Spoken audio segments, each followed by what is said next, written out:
Are you on the edge of your seat? Because we're about to sound off with Kevin Williams, covering today's latest trends in location-based entertainment. Brought to you by the LBX Collective, your community to connect, engage, and inspire. All right, everyone, let's buckle up. All right. Well, welcome everybody to Sound Off with Kevin Williams. This is episode number 122 for May 26, 2026. So, 2626. Kevin, how are you doing, sir?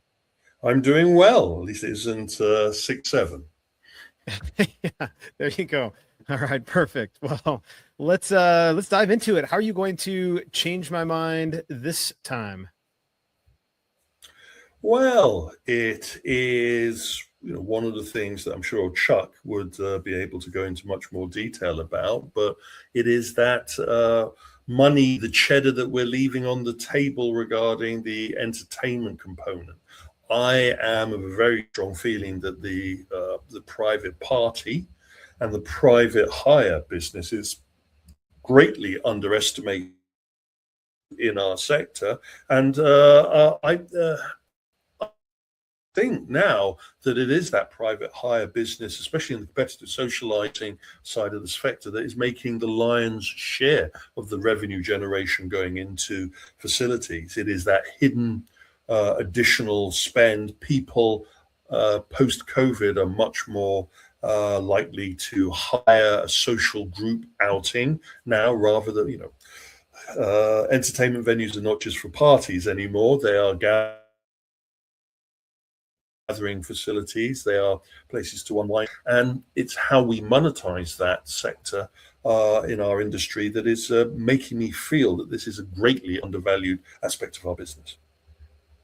Yeah, I mean, I completely agree. Some venues do rely on private parties, private hires for up to 80% of the revenue. So this is, absolutely a key area where if not only could you drive more parties, but also, increase the revenue on a per party basis or per head basis, and by delivering a slightly more elevated party experience potentially. And the picture I use there of Disney themed cakes is another aspect of that. The additional expenditure, not just on the side of the party givers, on the facility operators, is at a premium for Disney themed IP based merch that we're deploying into their party environment. Do we raise the level of our VIP rooms by giving branded drinks and products to try and elevate both the experience and so the perceived spend? These are aspects that I think if an operator isn't closely at their private party business and seeing how they can get the maximum out of that, then they are leaving not just cheddar on the table, but they are committing business suicide. Yeah, absolutely. All right. Well, coming up after the quick break, we'll dive right into the biz trends. Intercard makes cashless easy with award-winning readers, self-serve kiosks, real-time reporting, and flexible guest payment options. From play cards and credit cards to mobile payments and QR codes. Since introducing the industry's first card system in 1989, Intercard has helped operators reduce cash handling, increase guest spending, and run smarter venues. Intercard is the world leader in cashless technology. If you aren't already part of their global family of customers, they hope you'll become one soon. Visit intercardinc.com to learn more. Thank you. And moving into the biz trends, and we have some new appointees, as we were saying last time. Well, many sound offs at the beginning of the year that we were going to be experiencing changes in management and also seeing repositioning, so we say, of the C-suites. Paramount Products and Experiences has announced that they have dropped in a senior vice president. Again, this is on the brand management and marketing side, and if you've been following what's going on with Paramount at the moment, they are the corporation as a whole is going through its merger and acquisition phase at the moment. But at the same time, their experience division has been working on a number of entertainment projects, both big scale theme park projects as well as medium scale experiential applications, and I'm led to believe that that drive is still firing on all cylinders. Yeah. Well, and with the get here of Melissa Lasden, is their new SVP of brand management and marketing. This is a big get for them, for Paramount. She spent 20 years at Disney, and for the latter half of that time at Disney, she was the vice president over brand commercialization and franchise and soft lines licensing. And so she comes with an enormous amount of experience. Took a little 2-year hiatus at Utility Refrigerator, so doing business development for a refrigerator line, a company. But it's good to see her back into the entertainment and attraction industry. The hiatus that she took was an interesting one because she was instrumental in the customer experience for consumer products, which kind of shows the gamification, or should I say the entertainment kind of aspects.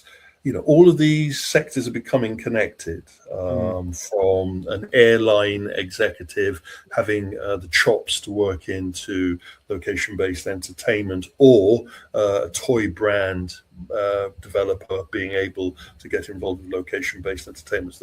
Those pieces of twine that I have connecting industries together are becoming more and more condensed. But as you say, Melissa comes from quite a strong pedigree from her Disney background. It will be interesting to see how much of that she applies to the Paramount brand. Moving on, and real shake-up here. It's only been a couple of months since we announced the appointment of a new CEO at F1 Arcade. I remember at the time when we were talking about this that I was saying that Jonathan, who was moving into the position, had a lot of things that he had to undertake and to get right with the F1 Arcade brand. No matter from outside, it was what some of us in the industry like to call a swan. It looked very serene on the surface, but those legs were moving very fast under the water, and there were things that needed to be sorted out, especially with the accelerated rollout that was going through, especially after the opening of F1 Box. There were a lot of irons in the fire that needed to be sorted out. Well, surprise, surprise, we wake up to the news that a new incumbent has been parachuted into the position of CEO. The former chief operations officer has now taken on the role of, not just president, but CEO, but also directional steerage of the brand. I'm not saying that we're due to see a pivot or a major change in the F1 Arcade approach, though I will point that we've heard nothing regarding F1 Box. And at the same time, the latest openings of F1 Arcades have followed that same old form factor without actually seeing any changes to some of the areas where we know from our sources they have been seeing some churn. It's also very telling when the corporation doesn't have a replacement when someone leaves, or vice versa, the person leaving doesn't get parachuted into a new position. It kind of tells us that it was a decision made by others rather than a mutual decision. And it was interesting to read that Jonathan now has thrown his hat into the ring to become an independent consultant, not staying on F1 Arcade on the board, but moving on to other pastures. Yeah, very interesting. 5-month tenure in that role. I mean, granted, after being a part of the company for 5 years, but really interesting who they decided to replace him with. Being Matt Horvath, who was the COO of Gordon Ramsay Restaurants in North America, and so this is telling about where or how F1 Arcade, at least the board, sees themselves. They see themselves as a restaurant first, entertainment second, and I think that will actually be. That's been represented in so far in what we've seen, and I think could be an issue for them as they continue to scale if they really continue to lean heavily on restaurant and just not pay attention or give the attention that needs to be given to their entertainment offerings. We're seeing this a lot with some of the competitive socializing venues where in these current conditions, they're doubling down on their hospitality chops. They're looking closely at the cocktail pricing and their slider menu rather than less on the entertainment offering, because there are not that many executives that come from an entertainment background that are taking the helm or part of the C-suite of these operations. I am looking forward to seeing how Matt moves forward in the role, especially with some developments that are coming along with the F1 Arcade brand, which I think we'll be talking about more in around September time. Mm. Carrying on, and another new appointment, Area 15 has gone through a couple of C-suite changes, and we have a new president there. Bondi comes from Palace Entertainment. She's also had direct involvement with Six Flags as an executive there. And it kind of is very telling that Area 15 is still, looking to have its position sorted out regarding what it is doing now. We were reporting only a matter of months ago from their new additional area to Area 15. We also have seen some churn amongst the entertainment within the space, as well as a repositioning of its branding. I am getting reports back that the Universal Unleashed attraction is operating, but not to the numbers that were previously expected. Again, this is rumor, and I need to nail this down of how well these entertainment attractions are doing. From the outside, the Area 15 operation looks like a swan, very serene, but I'm sure those feet are moving underneath the water very hard, and to parachute a new president kind of points towards the focus that the operation is going to have to make going forwards.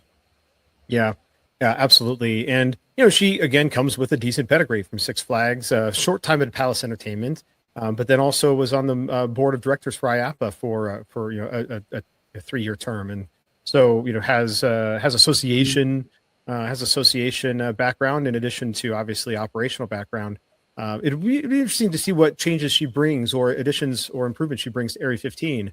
I've always felt like their food and beverage offerings were fairly light compared to the volume of entertainment options. And obviously, as we talk about, when you have independent multi-gate entertainment type scenarios, like a shopping, basically a very large shopping mall filled with entertainment, you need that F&B component as well to increase dwell time so that people go to more than one experience. If they come there and their only option is barbecue or sushi, then that's I'm probably going to go back to the Strip or somewhere else for my food.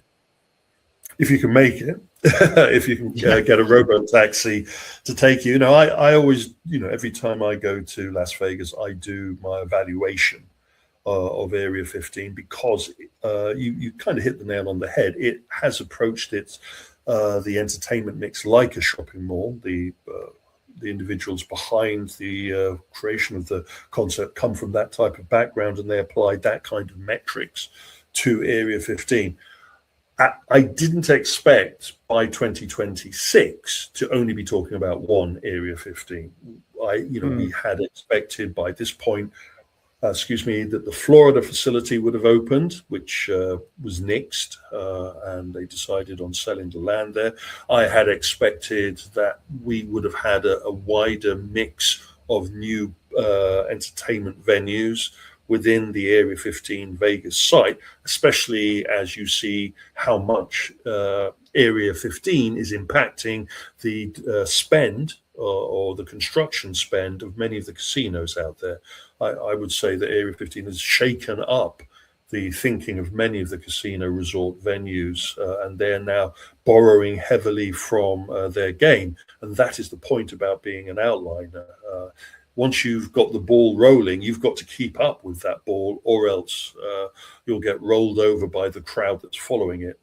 Taking on a new president, taking on the investment of the new area, the new beta site to their alpha, are very telling. How John Wicks does, how Unleashed does, Universal, how the escape room business does, how that Boeing 747 entertainment gulch that they have created actually works out, will mark how successful the next few years will be for Area 15, because you can't stay still, is the point that I'm really trying to say. Moving on, and Boom Battle Bar. No changes in the team there that I know of, but the chief executive, Richard, made it very clear of giving us some information about how successful and how their business is working, which we're always grateful for when the C-suite are actually proud enough to reveal a little bit of what's going on underneath the hood, or the bonnet in the UK's case. They admitted to a 8% drop in like-for-like sales across their Boom Battle Bar facilities. That seems to be a common refrain across entertainment as well as competitive socializing. We've got an issue here, and many of the C-suite feel that they have the tools in front of them to be able to handle that. And Richard was making it clear some of the thinking that they were doing in trying to build up their operation. They have a number of other Boom Battle Bars in the works, new openings that we'll be hearing a lot more about later in the year. They also were very proud of the increase in revenue in one of their divisional businesses. XP Factory, who runs Boom Battle Bar and a number of other brands, also runs the Escape Hunt chain of escape rooms. And I am interested in how much those escape hunt facilities have embraced competitive socializing elements in their approach. Even seeing a crossover, there is a number of Boom Battle Bar venues that have opened up that have included a karaoke component as well as an escape room component under franchise agreement. 11% revenue from an escape room business kind of tells us that the escape room business, when run correctly in this current conditional market, is bubbling along. And for all of those that look at the open and shut rundown that I do, need to bear in mind that I don't include escape rooms in open and shut, and there is a vast number of new escape room venues that are popping up all internationally, and those are competing for that disposable income entertainment dollar that we are all fighting for in our sector. So again, our friends at XP Factory have given us a snapshot of really where the market is lying and the work that needs to be done to move forward. Yeah, absolutely. And, look, I think they've had some good press on the escape hunt side. They recently were a 2026 Traveler's Choice from TripAdvisor for their escape hunt adventure and program. And so, that obviously helps with helps drive that 11% revenue increase as well. But they clearly are doing a great operation on that front. And it isn't to say that Boom Battle Bar isn't, but we have seen similar drops across the board in other brands and other types of multi-location facilities. Competition, value offering, entertainment experience, and the big one, the current changes in the market. Though I would argue that some of these declines in revenue have been felt even before the current global situation that we're experiencing at the moment. But anyway, as we alluded to, with a change in the head of an operation, then we can expect to see the C-suite shuffled, and Topgolf has gone through quite a considerable change, pulled away from Callaway, taking on a brand new CEO, and we now see that they have appointed a new slate of leadership inductees, some of them from the operation, some of them being parachuted into the operation. These individuals have got quite a daunting task in front of them, and I think the majority of them will be dealing with both the changes in the job situation as they've just coming through a major layoffs, the repositioning of the brand, as well as the increase in the entertainment offering to be able to address the issues, their own 8% drop on same site sales. This is going to be very interesting. This is a perfect petri dish, Topgolf, for us regarding competitive socializing. Topgolf was one of the first of the competitive socializing or entertainment, sportainment venues. They have positioned themselves very heavily as a brand leader and has capturing lightning in a bottle. They've rolled out a vast number of facilities, some under franchise, some self-operated. And now, they have to do that navel gazing of what they offer, how they survive in the market, and how they grow within the market. And this is the team, the dream team, that will be supporting Dave in achieving that. Yeah, and a couple of key things. We know that this always happens when a new CEO comes in, especially with a brand that has had so many struggles over the years, that you'll see a lot of this wholesale replacement. But I also think it's interesting that they have created a few new roles. So the Jason Weatherford, he's one of the guys. He's the I guess the one middle row to the right. And he's the vice president of in-venue services. And it's a newly created role, which is going to be focused on really the financial and operational alignment and performance of all of their core venue services, food and beverage, retail, procurement. So making sure everything is aligned. I think that's a key important factor. Obviously, a new VP of golf marketing is another role created to market specifically their golf. And then, he brought in Jay Spears, who's been the CIO for CEC Entertainment for the last 6 years. And now he's coming on board. So what does he, what does the new CEO do? He goes back and reaches into his pool of execs that he loved to work with and knows he can trust, and brings them right on over into his new world and universe. So there's a number of cases like that with this slate, and so it's good to see David already making these types of shakeups to hopefully help turn this brand around. As we say, a new CEO, a new president does bring in friends, usually because they can trust and, avoid these Julius Caesar moments. You need to have an executive team that you can lean on. I am surprised how quickly David spotted some of the problems that were missing. Some would question why the previous management didn't have an overall executive looking at both the beverage and the food components of this. That would kind of be a question that, as a consultant coming into a project like this, I would be asking, who is responsible for this overall component? I noticed that we don't really have a entertainment experience or golf entertainment experience VP on that list. Mm-hmm. Hopefully that is a role that David will find someone to fit into, because it's all about the play, not just the stay for the food. But anyway, personal opinion.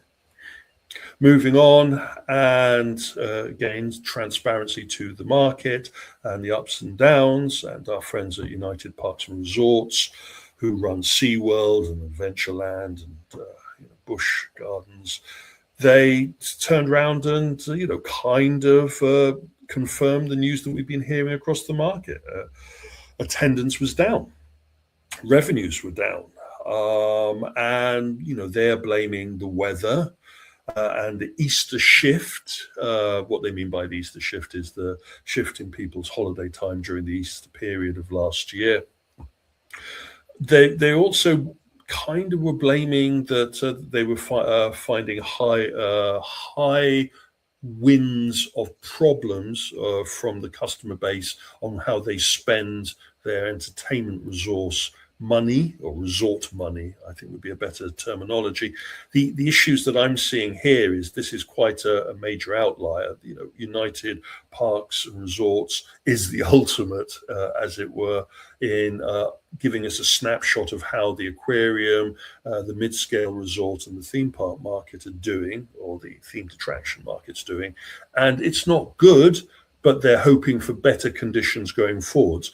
How many of them are expecting the benefits of the 250th anniversary in the United States to benefit their tourist business? is going to be interesting when we're looking at these numbers this time next year. But I would argue that if we're seeing these kinds of dips in numbers from United Parks, you can just imagine what we're seeing from Disney, as well as what we're seeing from some of the other major theme park divisions. Yeah, and there's a couple of things I'll call out here that just seem a little bit anomalous. So you have 171,000 less attendees for Q1, from that they had in 2025. But when you put that against the $8.7 million number that was the revenue that they were down quarter over quarter, that's a $50 per cap. So that would mean so there's something. So it's I don't know. I mean, like, does that include? I would think that's actually low on a per cap basis if you're considering admission, F&B, etc. Right? So there's something going on there. And then it's how you calculate. It's how you calculate. Are they just looking at the sales on the tickets? Are they just looking at overall? Are they looking also including the hotel? For me, it felt low. But sorry, you were saying, Brad. Yeah. And then the other aspect is their net loss was 34 million compared to 16 million last year, but their revenue was only down 8.7 million. So something is going on there operationally. Either that was a CapEx spend that they had to address in Q1 that was higher than last year for some reason, but there should have been a $16 million drop at a minimum in revenue if you're looking at a greater loss in Q1. So you have an 8.7 million drop in revenue, but you have a 16, well, you have almost an 18 million increase in loss. So there's something going on there. But again, maybe they had a 10 million CapEx somewhere, or potentially. But it seems to me that there's some operational efficiencies that they should be trying to gain here if they're going to continue to decrease in the revenue. Well, we have to include the SeaWorld situation that's going on and certain payoffs that have been linked to that operation. We also have to be mindful that they may have been zeroing down on some of the debt that they've been sitting on for some period of time, and they may have thought that last year was a good time to try and leverage some of that debt off of their books. Again, it's a snapshot. It is not total transparency, but again, it's something to bear in mind that even when an operation such as this is admitting these kinds of declines, that we need to be mindful that is impacted across the sector. This isn't a one-all case. Moving on, and we touched upon this in Open and Shut, we have the first Dave & Buster's in the Oceanic market. Australia gets their 2,000 square meter facility. When we were talking about this in Open and Shut, I was raising some eyebrows to the layout, to the really of what we'd seen from the marketing of the venue. I was saying that they were shy on the entertainment side with only 74 amusement pieces on the floor, and we still didn't have a clear picture, no thanks to their website, of how much of their competitive socializing was playing a part. Understanding that Australia is really big into competitive socializing, the success of Ballers and Holy Moly and all of the others out there. Yeah, and I would agree. I can't really confirm a whole lot other than the fact that there was at least two images, though one was misrepresented as Redemption, of the conductor's arena, and so they may have one of those, two of those, but maybe they consider that more of like an arcade, short form play versus reserving a booth for an hour to play some augmented darts. Maybe they just have changed their model on the VR arena to be a 10-minute, 15-minute experience that fits more in line with their arcade play than with a competitive socializing. Yeah, we need more information just to also understand this is a partnership that Dave & Buster's has done with this particular franchisee, and that the plan is to roll out at least 5 Dave & Buster's facilities in Australia in the next 4 or 5 years. So this is an important flagship or first facility in what will be an important territory for the Dave & Buster's brand, especially going through the changes that it is at the moment. Our friends at Professionals at Play, they are making it clear that they are still firing on all cylinders and that they're putting investment into new sites. We wake up to the news that they've just acquired a new space in London, Old Street, that's going to be turned into a Roxy Ballroom in July. The operation has under its belt about 26 venues under their various chains, and I am just interested that the amount of announcement and flag waving that they're going to be opening up a new London site kind of shows the fanfare that you have to make now to stay relevant in the competitive socializing scene. Yeah, and we've talked about these guys before, but as far as Professionals at Play, and I just still always struggle with the differentiation or the lack of differentiation in some cases between their different brands. And, I really would love to see some brand consolidation between each of their Roxy lanes, Roxy Ballroom, Kingpins, and Star Pins. Rather than them telling us that they're opening up a new London facility, it would be nice to get some clarity on how their brands are distinguished between each other. I'm really getting to that point now with the boutique bowling market where we need some differentiators. We need some clear water between what that brand offers and what another brand offers. And I think we're going to be very close in the next couple of months to really a rebranding and a shake-up to be able to stand out as we get close to that build-up for the holidays and then the real holidays, the Christmases and the private party market. Yeah, indeed.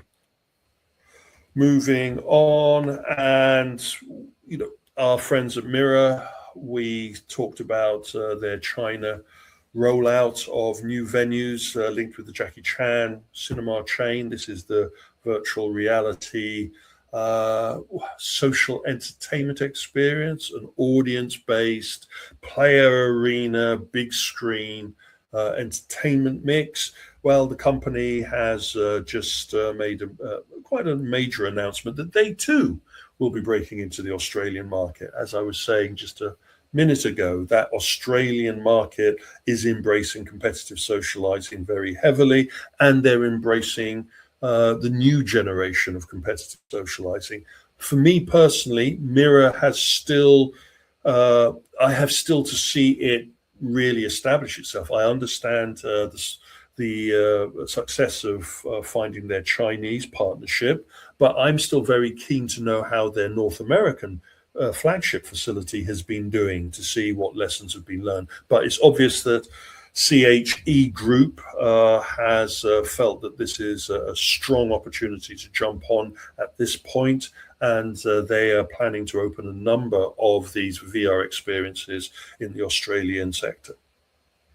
Yeah, and this is obviously the Bellevue location, not the one down in Planet Open in Australia. But I still just struggle with. I mean, I love at some level the large format group play, and it's kind of on this big screen. But what does the venue look like and feel like when there aren't games actively being played? And it is really intentionally meant to be this like stadium type feel. But you have to then make sure that at 11 o'clock, if you're open in the afternoon on a Tuesday, you have people playing, or even on a Thursday night at 8 o'clock, if there's nobody there to play. What is the energy and the vibe in the venue going to be? And that, I think, is my biggest issue, besides the fact that it's VR versus some other augmented form of interactivity, like vis-a-vis like a Valo Motion or Valo Arena. From my perspective, it's all about the game. That's I'm the immersive hammer, and everything looks like a nail to me. And I am really concerned that I haven't heard from the reviews or from the general acceptance, wow, that game was an amazing, unique experience. I also don't know what the selection of games that they have, because their website doesn't really go into as much detail about the distinctions between their entertainment offerings, clearly. And do they have this facility is empty, but we have a game that people can play that is compelling enough, even if you don't have the big audience there. All that said, on their hardware approach, they're going to have to make some changes. And Miro was one of those companies that was very clear to me when we were speaking to the team, that said that they felt that they could get away with using the 3 headset for their entertainment offering. I am sure now, under the current conditions, that they will be moving either over Eco or to the HTC system. All of these things have to be borne in mind about how it's steering their business model. Anyway, enough now that hopefully by the end of the year we should have enough data to know how this experience is doing, as well as the impact from their Chinese facility openings. And straight into the Taurus of Pain for those individuals that are keeping up. And you see the cluster of what we've been talking about in that bottom corner. You'll see this is a kind of a pattern going forward with the Taurus. But anyway, move on. And to the next, we are into the tech and IP trends. One of the things about the IP trends, as well as the tech, is the convergence, that transmedia bullywig that I keep on going on about. And we have the latest of those virtual adventure experiences that are now incorporating big IP. And it was announced that Blade Runner, the movie universe, will be turned into a virtual adventure experience, the usual thing, large group of individuals putting on the headsets, walking through an arena environment, maybe with some props, physical props, maybe with some mixed reality.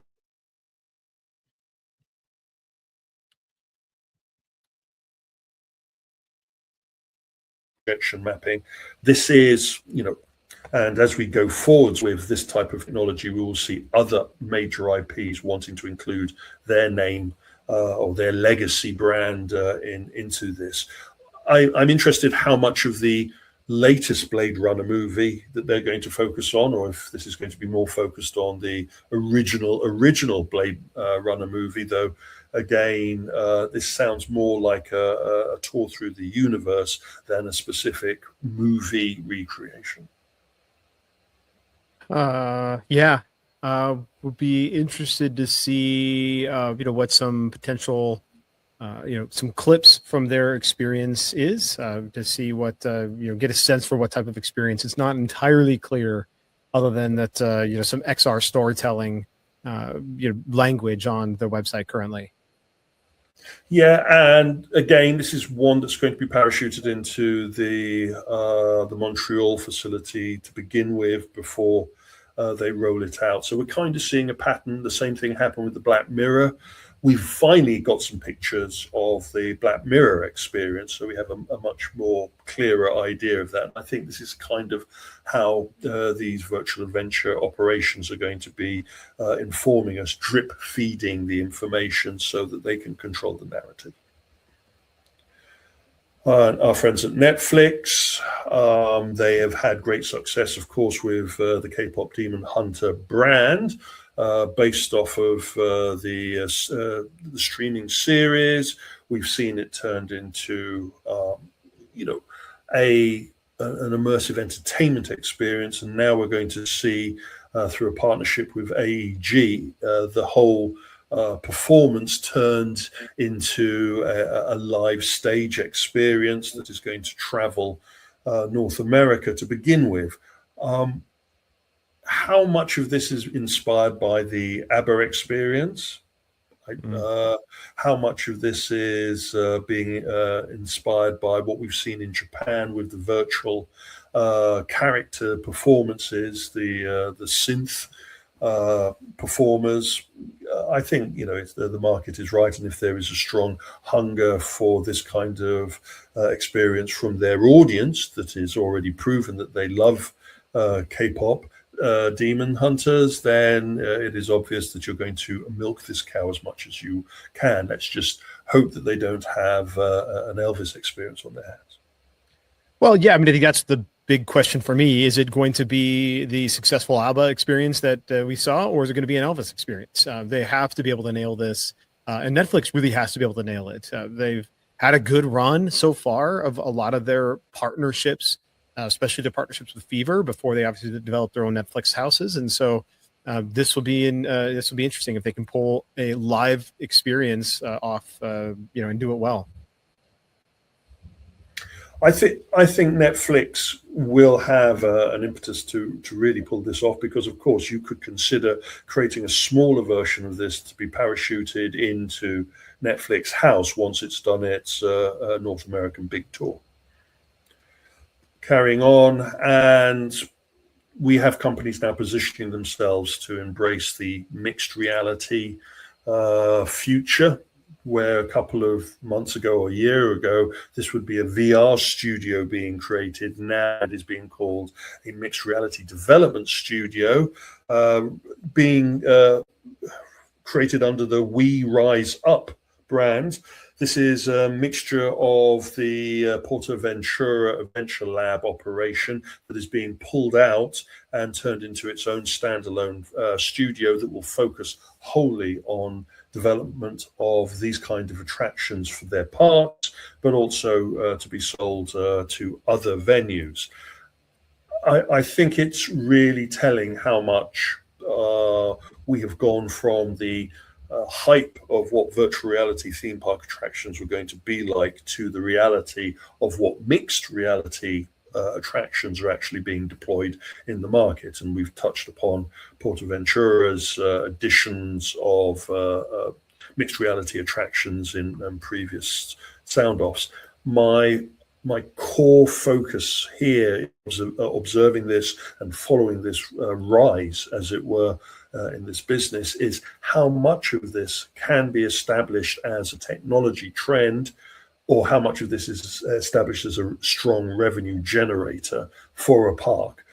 Just because it's popular now to have a mixed reality attraction, or jump back a couple of years, it was popular to have a VR attraction in your site, compared to, wow, this is compelling, our guests love what is being created here, and they're coming back again and again and they want it. The other nice thing about mixed reality development studio is, compared to the larger theme park model, attraction theme park model, this is moving data around rather than show set.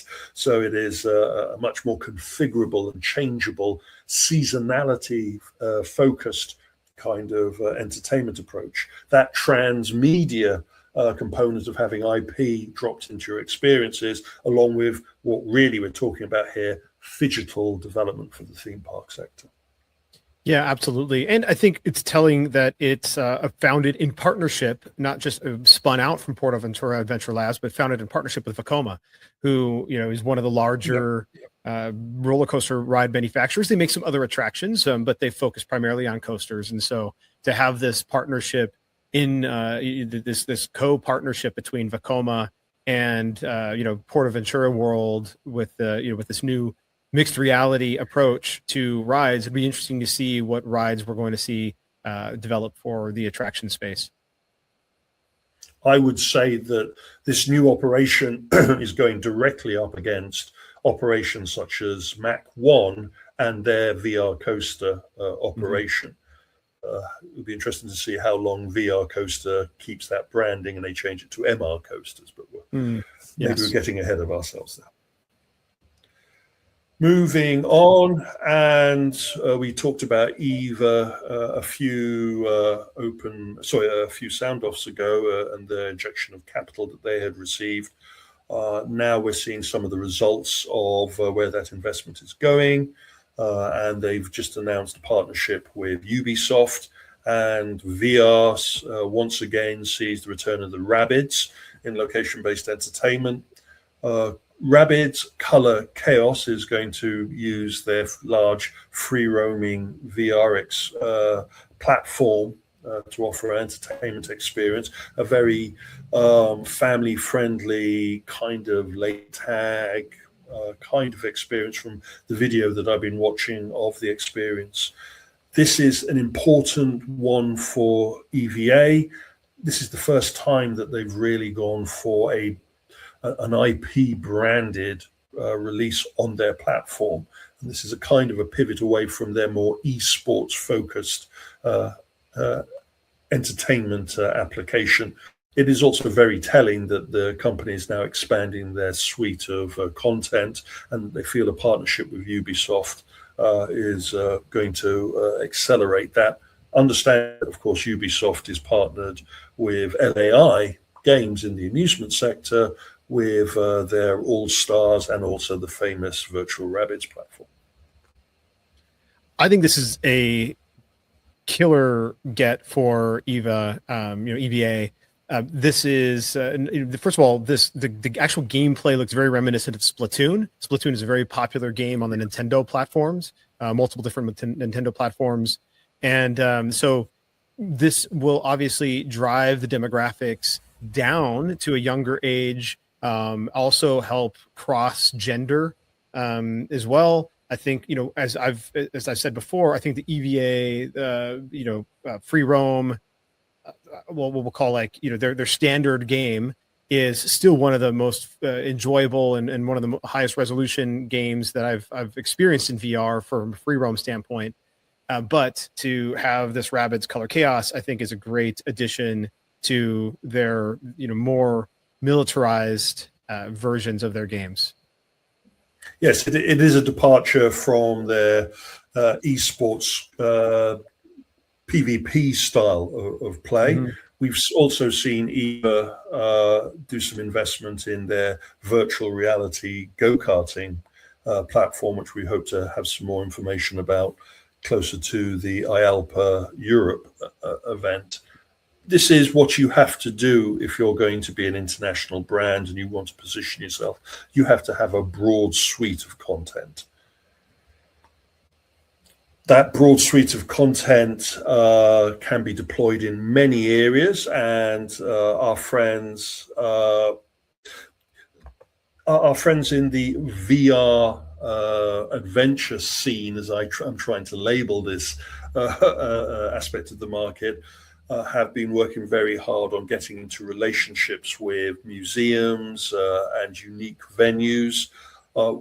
It's really now that we're understanding how much revenue large audience groups going through virtual adventure experiences can generate and how compelling they are for a business. And the Immersive Journey facility has been going now for since January. They opened their doors. They've in Japan, they've had audiences go through. They were one of the first of the large audience virtual adventure experiences to open up in the Japanese market at the beginning of the year. And now we're finding out that they've had 50,000 visitors through their operations since they opened their doors.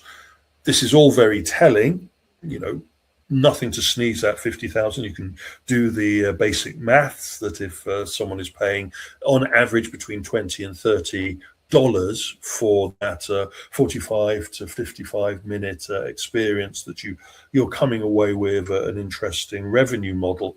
What happens now with the addition of new content new content experiences is the next phase, and it's kind of brought home to us with this information. Yeah, and look, if they're at 50,000 visitors so far over the course of 5 months, let's assume that this is a third of their total visitors. That's not a bad somewhere around a $4 million annual revenue installation. But the question, as you pointed out, will be how repeatable is this without adding additional content and to keep these numbers going. And also remembering that from that slice of cheddar that you're generating there, you have to pay the staffing, the venue, and the licensing of the content, and hardware. But again, at least we're getting some transparency to a snapshot of business, no matter how much it is a snapshot. Moving away from the virtual reality and continuing with mixed reality, and our friends at VeloMotion have had quite a successful run of their Valo Arena system using their camera vision technology, placing the group of players into the experience. And now we learned that they've created a unique version of their Valo Arena system on a slightly larger scale and dedicated to one particular experience. We're getting a kind of a teaser that this will be seen at the September IALPA show in London for the first time, called Groundfall, and it is building very much on a flexible package that can be deployed in a unique selection of venues, be it a LBE or be it a resort or a hotel, kind of telling us that they're moving this particular attraction away from their standardized mid-scale and small arena towards a much more flexible installation model. Yeah, this is really interesting. So, I've got, I'll just throw the video up here, just a quick minute here. So this is, it's a stand-up wall basically with a mat. So you don't need a full-blown arena. I think the one negative here, is the fact that it is just the single game. You don't get to select from everything else in the Val Arena, but it is also the most popular game that they have, and they have different size footprints. And so, they've done some improvements and enhancements to the visuals, but it's something that definitely could be dropped into, like you said, shopping malls, resorts, hotels, etc., as just a way to capture a little bit more revenue or just add additional experience for an existing resort. I'll do a little bit of a transparency and I told you so kind of thing. We've been speaking to ValoMotion for some time about their virtual arena system and what size they were going to go for their smaller version, and they decided to go down a particular path with that smaller version, which I would argue wasn't small enough needed for the market or flexible enough needed for the market. And it looks like that they've reevaluated their position. They're playing on their strong suit. The issues with an open version of the Valo Arena system, let's call it the soft top version of the Valo Arena, is that you've got light bleed issues and you've got demarcation issues. When you have them in players within an enclosure, you can police that enclosure quite well. This is going to be much more open flow, and I would actually say this kind of competes with our friends in the illuminated interactive floor market, as well as with the mixed reality interactive immersive entry systems. It'll be great to see it in action at the show, and hopefully we'll get a little bit more information. I don't believe that they can just develop this as a one-game wonder. I'm sure that once they've nailed down everything on this particular game, they'll be able to release some of their other games as dedicated standalones. Moving on, and told you so. We've been speaking about Immersive Gamebox since their exit from administration, some of the hard decisions that they were going to be having to make regarding what they were doing with their system. They have pivoted quite hard away from their original aspirations of running all of their own venues with their Immersive Gamebox system as a standalone installation. They have now been working with other companies on parachuting their setup in to venues as a core attraction, as seen with our friends at Gravity Max. And now we get the news bit by bit that they've been sitting on this press release a little bit, and we've had to do some digging to get to the heart of the matter. But Immersive Gamebox has now released the Gamebox, which will be a complete product, immersive arena system, standalone. They're talking about it being self-service, and it will be fascinating to see how many operators now will have to make the decision between a Valo Arena or having to go for a Gamebox, or having to go for Cubics, or having to go for a Cube, or you now see this kind of system as a category. And remember that the Immersive Gamebox system has quite a selection of licensed IP content on it already, and now they're pivoting their model away from an attendant-driven system to a self-service, swipe your card and jump in as you walk past it, as you're on your way to the laser tag at an FEC or an entertainment venue. We will now see if this product can survive on its own two legs in this category. Yeah. Yeah, I mean, will be interesting. They are coming into a fairly competitive market, but at the same time, I feel like they really needed to shake things up in order to continue to remain relevant. For all of the other platforms I've mentioned, they're not saddled with the albatross around their neck of very high IP fees for the licenses that they've acquired. I feel that Immersive Gamebox has got quite a lot of licensed IP content there that has to prove its worth. And again, I would argue that the content that works in a standalone attraction, how they've been running the system previously, will need to have some modification if it's going to be deployed in an amusement style application. And my bullywig again about what's the gameplay like and what's the compelling repeat visitation aspects will have to be proven with this, because this now cannot be just a one and done game experience. If you're parachuting something like this game box into an entertainment facility, it has to be a wow, that was a great environment, that was a great experience, let's do it again. And I still can't answer the big question about how they're going to be vending the hats for the experience and stuff like that. Hopefully, again, in September, these questions will be answered at IALPA. Moving on, and we touched upon this a little bit in Open and Shut, that the Smithsonian has added their name to the list of museum and gallery facilities that are incorporating a VR or virtual adventure system into their mix. Again, the Washington, D.C. Smithsonian facility there has put in a free roaming experience, which is a kind of a tour of the universe, get to know the universe kind of walk around experience for groups. And it's been developed by Virtual Worlds in partnership with our friends at Fever. And again, what we touched upon in Open and Shut, this is yet another VR experience that is being supported by Fever. Again, we're not quite sure if this is a permanent or a semi-permanent installation.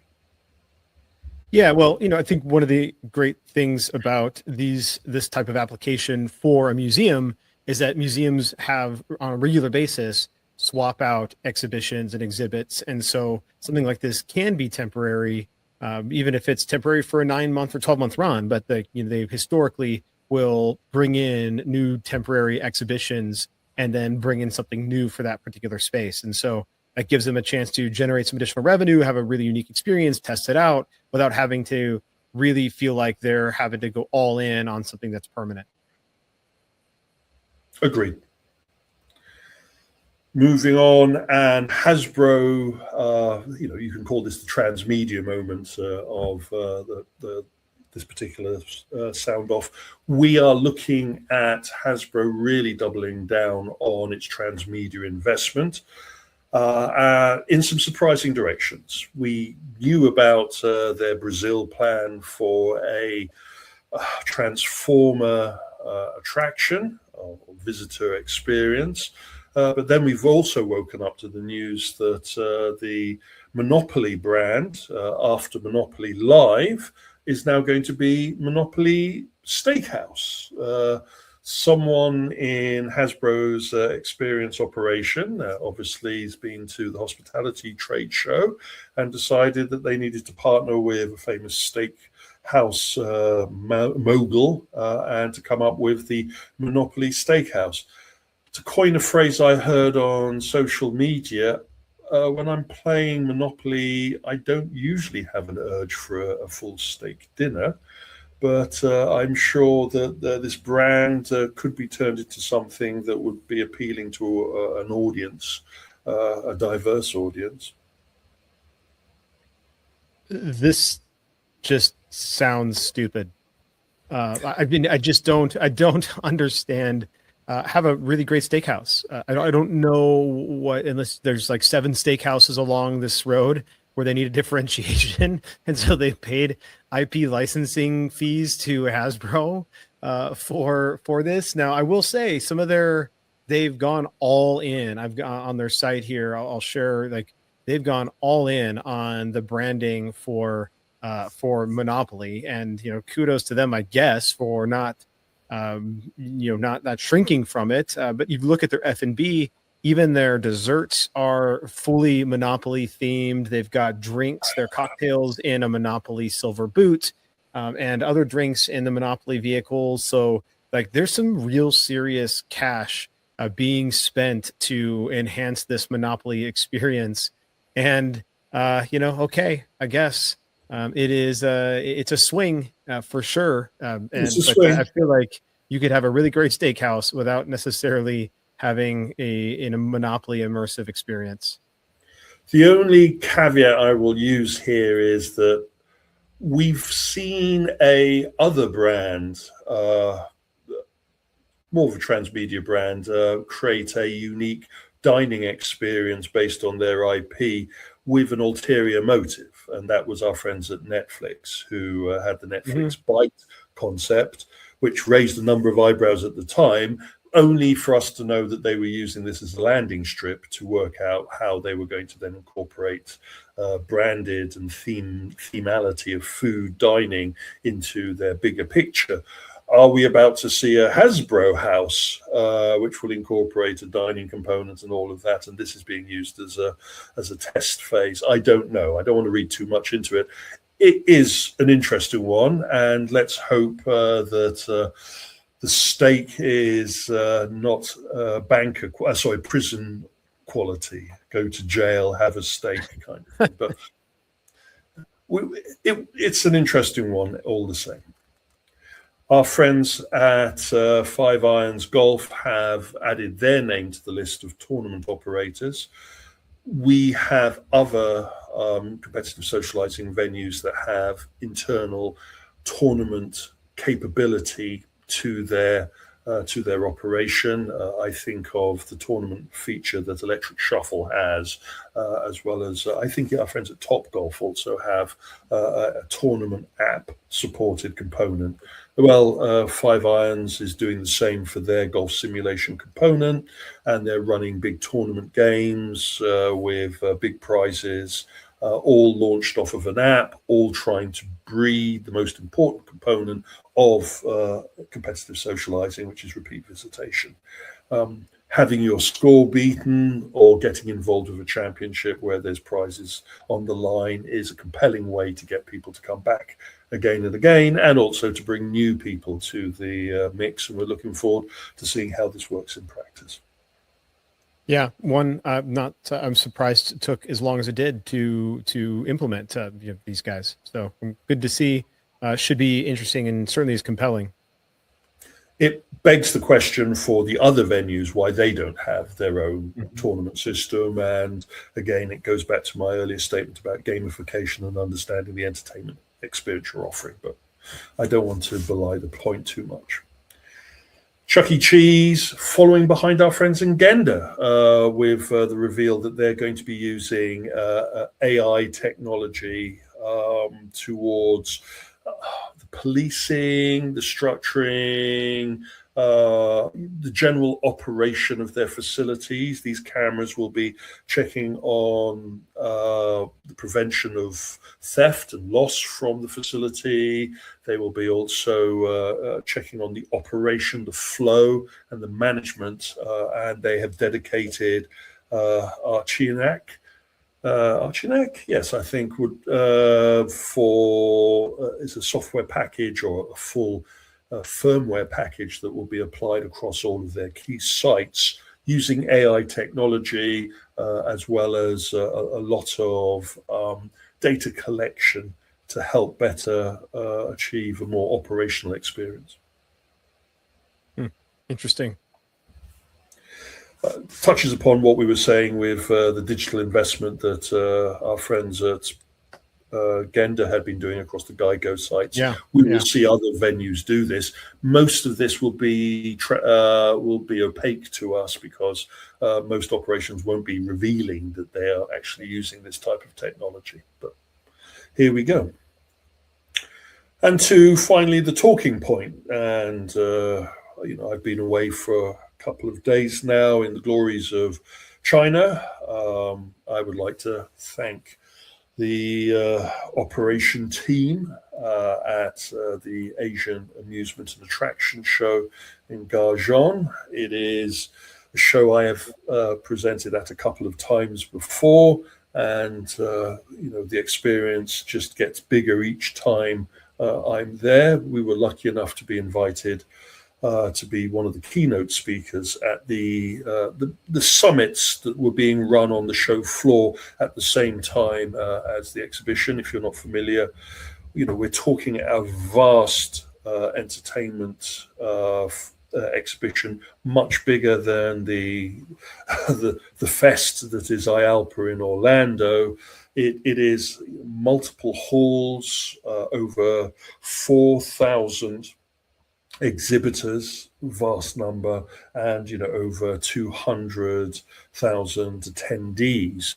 It is split into various areas, and it is a slog to be able to get round and grab all the trends and information, as well as present at the event, as well as attend many of the mixers that were going on. But I wanted to share a snapshot of what we captured while we were there. So the World Summit is kind of an educational, it's a two-way street, really, from my point of view.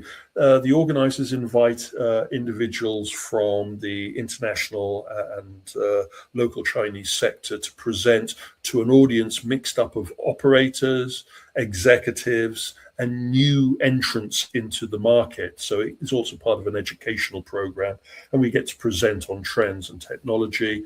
Well attended, all of the different ones, specific on VR, specific on theme park attractions, specific on amusement and application. I would also like to thank the organizers for awarding us the Thought Leadership Participation Award.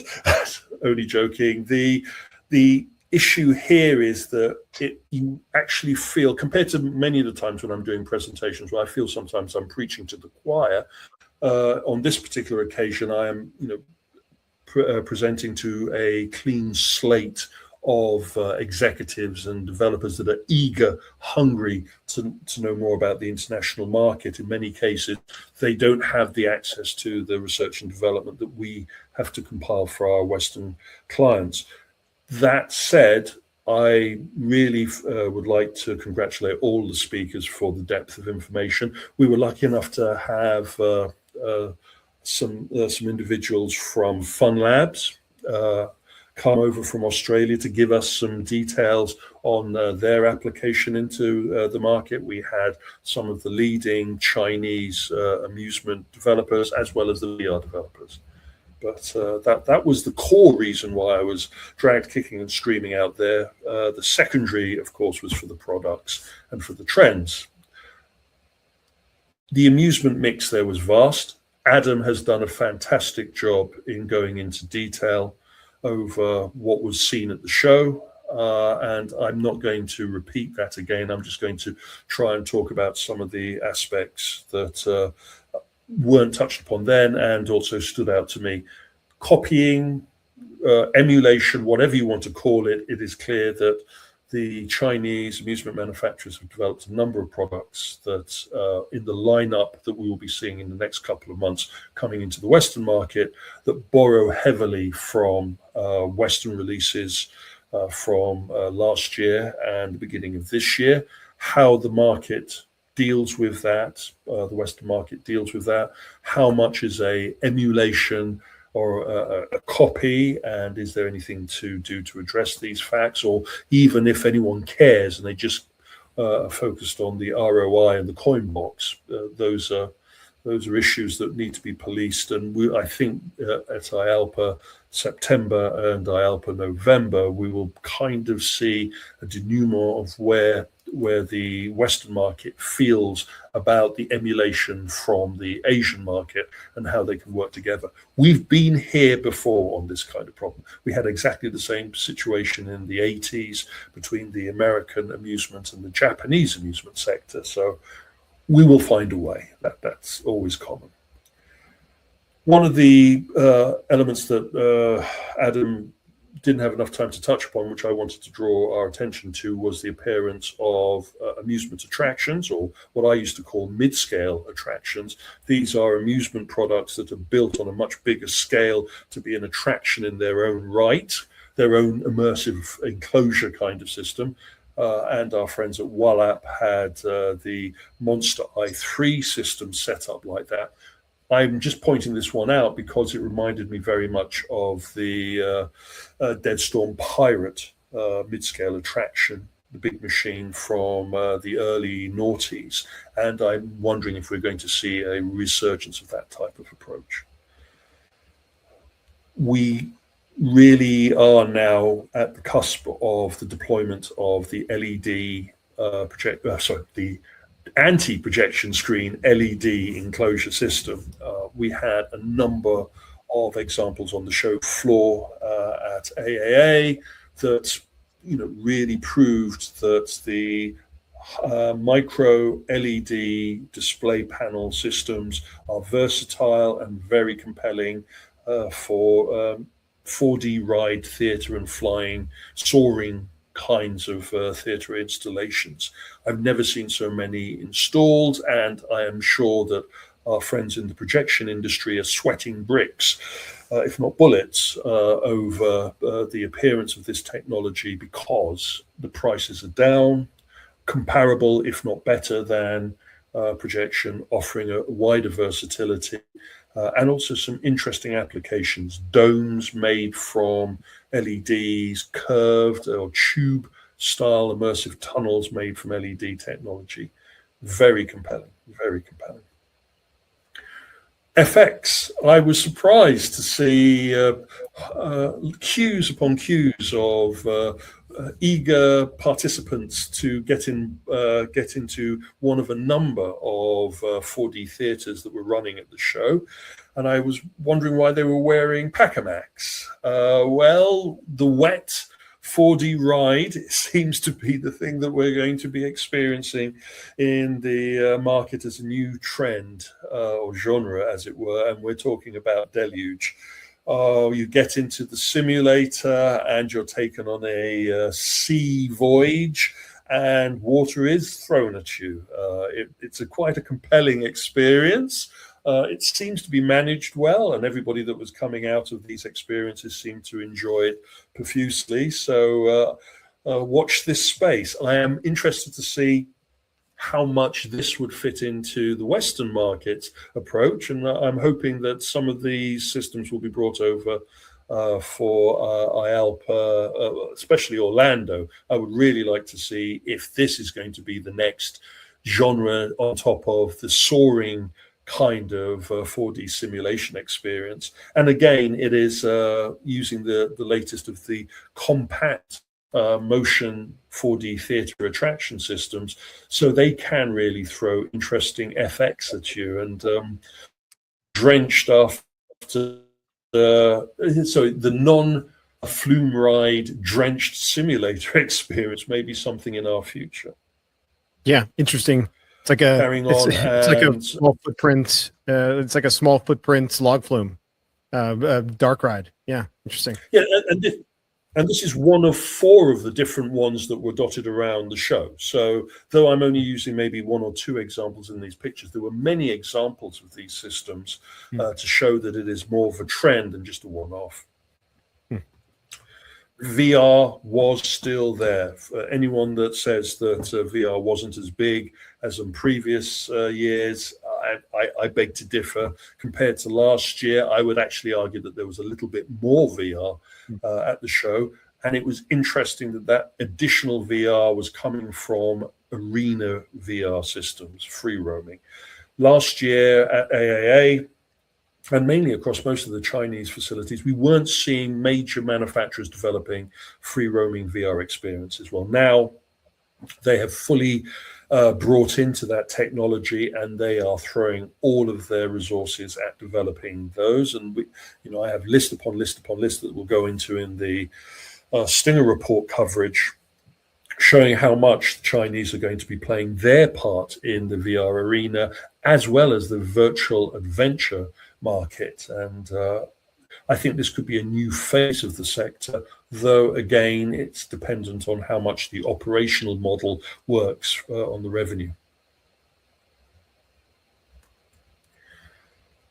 Technology coming back and biting us again. I was interested, I grabbed a picture of this particular system because it just brought back memories of the Beachhead VR machine from the 1990s.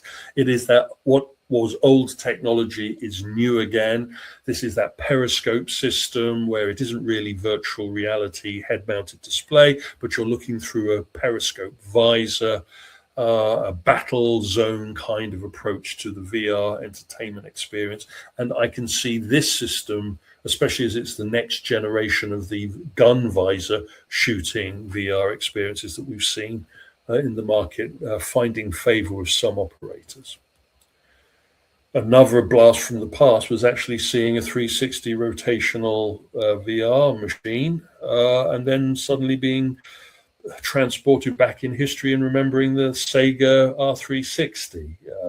It offers a compelling experience. The R360 was a very popular machine in its time, and if handled right and distributed right, I wouldn't be surprised in seeing this type of system also making some waves. Though, again, I can only vouch for watching people ride it. I did not have the guts to ride it myself on this occasion. VR being transported into mixed reality, that crossover was writ large. We have companies now taking VR karting to the next level, companies like Leke VR and others that had systems using the latest e-carts linked into virtual reality experiences was one approach.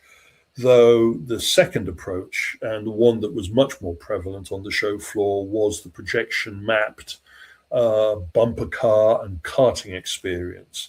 What has been started a few years ago by battle carts, now everybody is producing their own interpretation of either a bumper car or a karting experience using projection mapping. Maybe this is the redoubt for the projection industry as they lose their hold on the 4D market. They can salve their pain by putting all of their energy into the projection mapped karting scene. Mixed reality also being used in RC games. I quite like these. It's not a new technology. It's been played with over the years, but now what some people called AR racing games, I like to call mixed reality racing games. What we have is a radio controlled vehicle with a camera, and what the camera sees off the bonnet of the vehicle is represented on the driving sim rig. There are a number of examples at the show, and I feel that the technology has come along enough that it is compelling as well as cost effective. And we can thank the drone racing scene for a lot of the technology now being cost effective to be deployed in this kind of approach. It's a two-way street. It's both interesting to watch the vehicles driving around the miniature racetrack as much as it is compelling to race the vehicles. And I feel that this is something we need to look at in our market for utilizing dead space by having this kind of platform. Yeah, the one, I mean, I don't typically chime in too much on your talking points, but the one thing I'll just mention about this that I think is really compelling is, we talk about making sure especially your arcades and amusement pieces have a spectator component, and this is like a phygital phygital experience where the spectators actually get to watch like physical cars move around on a themed track, and then you get to race those cars through a virtual racing rig. And so I really think it's super compelling and enhances that spectator aspect significantly. Yeah, for transparency's sake, I have to hold my hands up. When I was at Walt Disney Imagineering, we worked on a live RC-controlled game concept. It was rather than racing around, it was a kind of a maze game using little trucks, an Indiana Jones-based maze game. The technology was very early then, so early that the attraction nearly burnt itself down. But now we're at a point where it is easy to operate, very compelling. And as you've hit the nail on the head, offers that audience experience. Just think of a uniquely themed race course that can be updated constantly by changing the models. And so one day you're racing in the Alps, the next day you're racing around a city, and all you have to do is change the model work. And then suddenly you can see that this could prove a very strong draw to your facility. Robots, they were everywhere. I've never seen so many humanoid robots being employed at an exhibition, and this is our future. They were used in the presentation or the performance. All of the stage activity was started by a dance troupe of robots going through their paces. Really compelling, very audience friendly, and very enjoyable. And these are the latest generation of the humanoid robots. I was surprised how advanced these systems were compared to what I've been researching. And then we also now have the service robots, where there are a number of ice cream, coffee, and other service vending kiosks using touchscreens and robotic arms and offering a high level of service, as well as the new generation of art creation systems. We have a robot there that, the kid goes up to the robot says cheese, captures your picture, and then draws a caricature of you and hands it to you for payment. This is very compelling. This is very interesting. And this is also the future we need to be mindful of regarding service robot applications in venues. One surprise for me, we've talked about live play before in Japan and its attempts to be established in Europe, the usage of webcam and special software so you can play via an app, redemption machines, train machines, novelty. We've now started to see the first applications of these dropped into the Chinese market, and I expect this to explode. I expect this to be very big, especially now that we also see that they're using the live play systems, not just for redemption machines, but also for the pachinko and the medal machine or coin pusher type machines. It'll be very interesting to see if this technology will be applied on a much larger scale in China, and if that could have a boomerang effect and then come back into the Western market for another go round.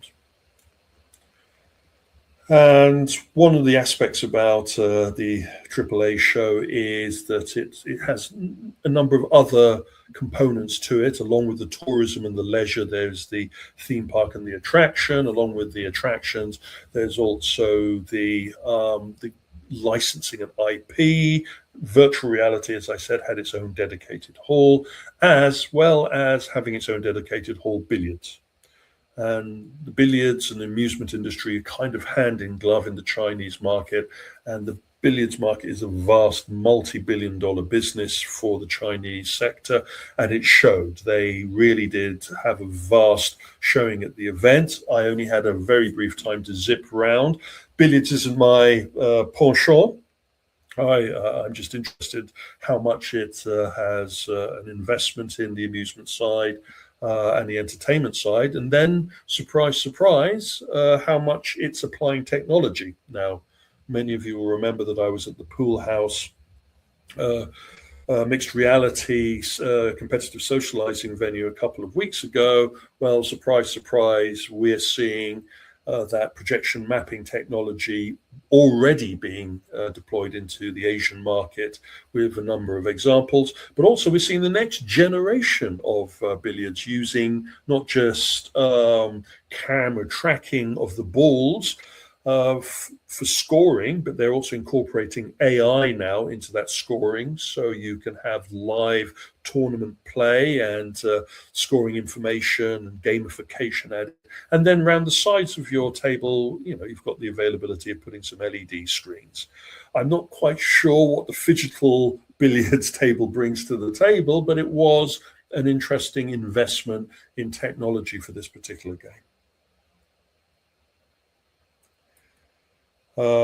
Just on finally, the key points: active entertainment was big. A lot of soft play, a lot of slides, a lot of active entertainment, ropes, pedal power, climbing walls. We also had quite a few, what I would say, emulators of the virtual arena, camera vision kind of experience. We had a lot of examples of interactive floor systems. We had a lot of examples of projection map, ball pits, and game environments. And we saw sportainment actually being talked about for deployment into the Chinese market. And that was quite a surprise for me. What we're seeing here in the Western market has already made landfall in the Chinese market so quickly and so established. As I said, 4,000 exhibitors, very sore feet from the multiple halls. 240,000 attendees can't be wrong.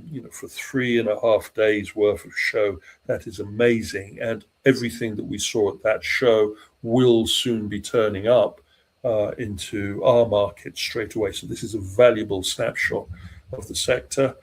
I would like to thank all of the exhibitors that I met, as well as the hospitality from the organizers while we were out there. It is clear that the Chinese market is much more than just a workhorse for Western manufacturers to depend on. It is becoming its own standalone environment. And I bring up the point that I witnessed firsthand from walking around the show, which was the Russian attendance. Russia, as you know, under the current sanctions following the Ukraine war, have not been able to come to the Western market to buy machines. And speaking to one Western distributor saying that was about 10% of his business as a European distributor came from Russian facility operators and distributors. Those individuals now, the Russian side, are buying direct. And a lot of the people, Westerners walking around the show this year, as well in previous years, were from Russian or countries that were affiliated to those that were buying direct. But also this year, we were seeing a lot of Western distributors as well as operators attending the show towards buying direct. And this is something that is very concerning for the future of our businesses, which is buying direct from the Chinese market, even under the issues of tariffs and the imports and stuff like that, still shows us how important this market's product range is towards the future, and how this will have reverberations through the distribution market in the West, as well as where all of these products go. Because one of the things about purchasing products for facilities in the amusement side is that you only have those products for about 9 to 24 months before they have to be replaced because they've lost their shine, and players want something new. If we're now looking at the market pivoting towards a direct sale kind of approach, and that will turn the house of cards on its head, it will be interesting to see how much of this is reflected in IALPA Asia that will be taking place in a couple of weeks' time in Hong Kong, and how much of what we saw at AAA will migrate across IALPA Asia, IALPA Europe, and IALPA North America. Anyway, Brandon, I zipped through that. Any comments or points that you want to reframe on? No, I mean, I think the only thing I'll say is this is definitely a show that I feel that I feel a little bit of FOMO, and so looking forward to attending next year. And I was literally in China like just the week earlier. So if next time I'll try to align my trips a little bit better if I can. But but definitely miss attending the show, and I look forward to going there, going there next year for the first time. Well, it'd be really helpful if you could do that, especially if I'm presenting again next year. I would love to do a sound off from the show floor for a change. It would be amazing. Though it is very arduous. Anyway, just to wind down now, Amusement World Expo is a month away as we record this. Off to California soon. We have some breaking news that Synthesis VR, the leading distributor of VR content, will be exhibiting, taking a major position at the event. We also can confirm that our friends at Dave & Buster's will also be presenting at the event a very detailed thought leadership observation on the application of mixed reality and XR into their business model going forwards, which I'm looking forward to moderating that particular session. Obviously, we also have VR Cave and Pico and Snap and Qualcomm as key exhibitors. This is an event for the industry, and we have a mixer planned for the LBE XR scene that is being incorporated into this year's event going forwards. And be there or be square. It's really, taking the time in June to come to the event, I think will be valuable for a lot of our friends in the XR sector. Anyway, that's more than enough from me. Hit me up on LinkedIn. Also look at our Facebook, Friends of the Stinger Report. We have some nice pictures that we've grabbed from the AAA show. We have some Stinger Reports coming out. We will have a very detailed Stinger Report covering the show coming out, and we also have some Entertainment Social Arena issues due. Anyway, that's more than enough from me. Perfect. All right, well, that was a very robust but solid sound off, and thank you so much for your coverage on the AAA Expo as well, and looking forward to the next sound off next week. See you next week.